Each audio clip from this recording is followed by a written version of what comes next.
Alright, so this here is the HTH Bromine tabs for hot tubs and spas. This is a 2-pound container, and we love these because they help our hot tub nice and clean. It disinfects the water. Really, I've never had any issues with cloudy water when using these tabs. We've been using them for a couple years now. But we're going to go ahead and show you the ingredients here. So it's got 3 main ingredients here. I'm not even going to try and pronounce them, but only 1% of other inactive ingredients. What's great about bromine is that it provides pretty much softer feeling water than the traditional chlorine. You don't have the chlorine odor. It just feels gentler on the skin. That's why we prefer it. We've had both chlorine and bromine before. You can see in here they've got the little desiccant bag to help keep the tabs nice and fresh. And what I love about the tabs is their shape. It's a pretty unique shape. It may remind you of like the salt pellets that you use in a water softener. They're not the traditional circular 1-inch tabs. And why I love their shape is because they are so easy to just insert into the feeder.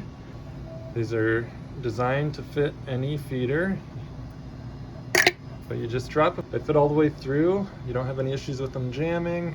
And just a quick comparison, these are the 1-inch tabs that we've used from time to time. Here's these pellet tabs from HTH, and you can see size comparison here. Again, what I love about these is how easy they fit into the feeder. I'm going to show you the 1-inch tab. Kind of trying to drop it in there. It doesn't like to fit all the way down. It likes to get kind of stuck and wedged, and it prevents me from being able to really fill up the feeder. But these pellet tabs, they literally just drop in. You can fit as many as you need to. I still usually don't fill it all the way full. Our hot tub's about 500 gallons.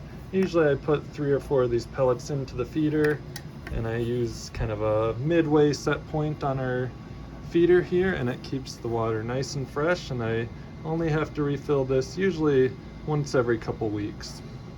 And so once we've got the bromine tabs here in the feeder, it's as simply as just plopping it in the water, and those tabs will do the rest of the work, keep the water nice and crystal clear. So you've got an enjoyable relaxation hot tub time with nice, clean, fresh water. You can see those bromine tabs, they just sit in the floater here, providing a nice, refreshing hot tub experience, keeping the water nice and clean for you and anybody else that is in the hot tub.